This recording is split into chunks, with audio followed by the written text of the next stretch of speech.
बिस्मिल्लाहिर्रहमानिर्रहीम। X-ray technician बनने के लिए आपको कुछ बेसिक फिज़िक्स के बारे में भी जानना ज़रूरी होता है। इसमें सबसे पहले मोशन है। The mass of a body is a measure of its inertia or resistance to acceleration measure in kilogram KG वेलास अच्छा, तो ये कह रहा है कि मोशन क्या चीज़ है। मोशन जो है ना, एक मास जिस्म का मास होता है, वो हम मेजर करते हैं वो उसकी इनर्शिया, किसी भी जिस्म की इनर्शिया को अंदर जो ताकत होती है उसको मेजर करने की जो चीज़ मेजर करना वो मास कहलाता है। और ये हम किलोग्राम में डिफाइन करते हैं, यूनिट इसकी किलोग्राम है। Velocity is the constant speed of a body moving in a given direction. Velocity पर एक स्पीड को कहते हैं। Acceleration is the rate of change of velocity and is measure in per second metre square. तो ये acceleration उसकी जो velocity में जो चेंजिंग आती है उसको बोलते हैं। फोर्स जो है ना, मास प्लस एक्सीलरेशन जब इकट्ठे हो जाए, मास और एक्सीलरेशन, उनको पर फोर्स कहते हैं। Energy and power. Energy is the ability to perform work and is measure in joules. एनर्जी क्या चीज़ है? ये आपके अंदर काम करने की जो सलाहियत है उसको एनर्जी बोलते हैं। ये एनर्जी के डिफरेंट फॉर्म्स होते हैं, electrical, nuclear, mechanical, chemical, thermal.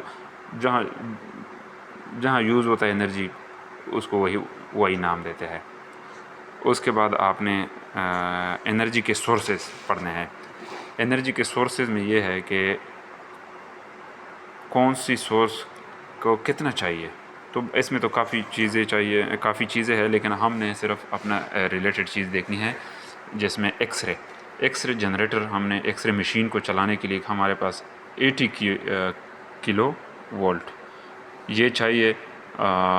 इतनी यानी पावर चाहिए, और इसके अंदर एनर्जी कितना होना चाहिए? 80,000 जूल। 80,000 जूल इसमें एनर्जी होती है। अगर 80 kV हम देंगे पावर, तो 80,000 जूल हमें एनर्जी मिलेगी। इसके बाद इलेक्ट्रिसिटी क्या है? The electric charge of electron and proton is 1.6 multiply by 10 की पावर 10 कॉलम्स। ये इलेक्ट्रॉन और प्रोटॉन का जो इलेक्ट्रिक चार्ज होता है वो इतना बनता है। Electron are negatively charge, proton are positively charge. Electric current measured in ampere. ये एम्पियर में हम पढ़ते हैं, एम्पियर में हम काउंट करते हैं। और प्रोटॉन पे पॉजिटिव चार्ज होता है, इलेक्ट्रॉन पे नेगेटिव चार्ज होता है। उसके अलावा उसके बाद physical forces. The 4 physical forces in the universe are. ये दुनिया है ना, इस दुनिया में 4 फिज़िकल फोर्सेस है। Gravitational force, electrostatic force, strong force and weak force. Gravity की वजह से जो फोर्स बनता है उसको ग्रेविटेशनल फोर्स कहते हैं। जब electrostatic force cause proton and electron two electron और प्रोटॉन जब आपस में अट्रैक्ट करते हैं, ऐसे आपस में जकड़े होते हैं, तो उस पावर को इलेक्ट्रोस्टैटिक फोर्स बोलते हैं। Strong force hold the nucleus के अंदर जो एटम्स के अंदर जो न्यूक्लियस मजबूत होता है ना, उसके अंदर वो स्ट्रांग फोर्स कहलाता है। और वीक फोर्स जो है ना, वो बीटा डीके उसको बोलते हैं। इसके बाद आपने मैटर के बारे में थोड़ा पढ़ना है। मैटर क्या चीज़ है? ये एटम से बना होता है। प्रोटॉन क्या चीज़ है? ये पॉजिटिवली चार्ज है। न्यूट्रॉन क्या चीज़ है? ये electrically neutral and are always found in the nucleus. ये न्यूक्लियस के अंदर होता है और ये हमेशा न्यूट्रल होता है। इलेक्ट्रॉन क्या चीज़ है? बेसिक जो सबसे अहम चीज़ है एक्सरे के अंदर, वो इलेक्ट्रॉन है। और मच लाइटर देन प्रोटॉन और न्यूट्रॉन, ये दोनों से हल्का होता है, और ये आउटसाइड द न्यूक्लियस में होता है। ठीक है। उसके बाद एटॉमिक नंबर क्या चीज़ होता है? एटॉमिक नंबर आपके न्यूक्लियस, किसी भी एटम के न्यूक्लियस के अंदर प्रोटॉन की तादाद को एटॉमिक नंबर बोलते हैं। और जो प्रोटॉन और न्यूट्रॉन के टुगेदर इकट्ठे दोनों को मास नंबर बोलते हैं। एटॉमिक स्ट्रक्चर कैसे होता है? एटॉमिक स्ट्रक्चर जो है ना, इसमें पहले न्यूक्लियस होता है, उसके बाद उसके बाद फिर शेल होते हैं। 1 2 शेल के नाम होते हैं, KLMN, इस तरह नाम होते हैं। फर्स्ट शेल में 2 इलेक्ट्रॉन होते हैं, L शेल में इस तरह फिर 4 इलेक्ट्रॉन। इस तरह इलेक्ट्रॉन की तादाद इस तरह होती है। हर शेल में अलग अलग इलेक्ट्रॉन की तादाद होती है। अच्छा, इसके बाद रेडिएशन है। रेडिएशन क्या चीज़ है? Radiation is the transport of energy through space. Space में यानी इधर से मशीन की ट्यूब हेड से रेजेस निकलती है, स्पेस में जाती है, दूसरी चीज़ पे लगती है। इसकी वेव लेंथ होती है यानी लंबाई, एम्पलीट्यूड होता है, फ्रीक्वेंसी होती है, स्पीड होता है। यही चीज़ें बहुत ज़रूरी होती है इसके, यानी कि आपको पता होना चाहिए कि मैंने एक छोटे से आर्गन का एक्सरे करना है तो उसके लिए मुझे कितना वेवलेंथ, कितने एम्पलीट्यूड, फ्रीक्वेंसी का हमने एक्सरे वो पीछे से यानी उसको पावर देना है। तो electromagnetic radiation travel and straight line, x-ray जितने भी होते हैं ना, ये इनको बोलते हैं इलेक्ट्रोमैग्नेटिक वेव्स। ये स्ट्रेट लाइन में ट्रेवल करती है और इसकी स्पीड जो है ना लाइट की तरह होती है, जिस तरह लाइट की स्पीड होती है। X-ray are an example of electromagnetic radiation. X-ray है किसी चीज़, एक्सरे बेसिकली इलेक्ट्रोमैग्नेटिक रेडिएशन जो है, जिसमें इलेक्ट्रॉन होता है और मैग्नेट होता है, उसकी एक मिसाल है। ये इलेक्ट्रॉन एक मैग्नेट की मेटल का चीज़ होता है, उस पर बम्बरिंग करता है और उस बम्बरिंग के नतीजे में आपके पास आगे मुख्तलिफ़ चीज़ें पैदा होती है, जिसमें से गामा रेज़, एक्स रेज़ पैदा होता है, कोई और रेज़ भी पैदा होंगे, लेकिन हमने सिर्फ एक्स रे को स्टडी करना है।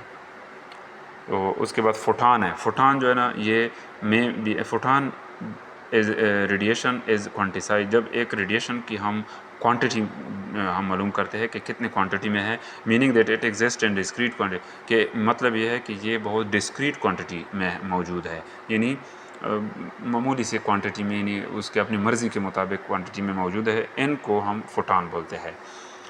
फोटान एनर्जी को हम ई से वो करते हैं, डायरेक्ट करते हैं, यानी इंडिकेट करते हैं। इसके अलावा आयोनाइजेशन है। आयोनाइजेशन भी ज़बरदस्त, ये भी ज़रूरी है, क्योंकि डायग्नोस्टिक में या थेरेप्यूटिक में हम आयोनाइजेशन पढ़ते हैं ना। Ionisation occur when an electron is ejected from a neutral atom leaving behind a positive ion. जब एक इलेक्ट्रॉन एक जिस्म से निकलता है और दूसरी जगह पे जाता है, तो यहाँ जहाँ से निकलता है तो वहाँ पे पॉजिटिव आयन बनता है। Electromagnetic radiation with sufficient energy to remove electron is called ionising radiation. इस इलेक्ट्रॉन को वहाँ से रिमूव करने के लिए जितनी हमें रेडिएशन, हमें पावर चाहिए, वो एनर्जी चाहिए, वो आयोनाइजिंग रेडिएशन उसको बोलते हैं। Ionising radiation include x-rays and gamma rays. Gamma rays और एक्सरेज ये दोनों पे मुश्तमिल होता है। तो ये तो थी चंद बेसिक फिज़िक्स जो कि आपको जानना ज़रूरी होता है। बाकी आगे एक्सरे जनरेटर क्या चीज़ होता है, उसके अंदर एक्सरे कैसे पैदा होते हैं, कैसे हम या मशीन हम तो मशीन सिर्फ देखते हैं, मशीन के अंदर क्या चीज़ें होती है, एक्सरेज पैदा कैसे होता है, प्रोडक्शन हम ये पढ़ेंगे।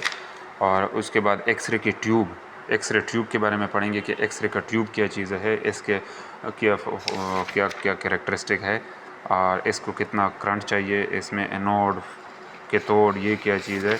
और इंशाल्लाह इसके बाद फिर हम आगे आहिस्ता आहिस्ता उसकी पोजीशनिंग पे जाएंगे।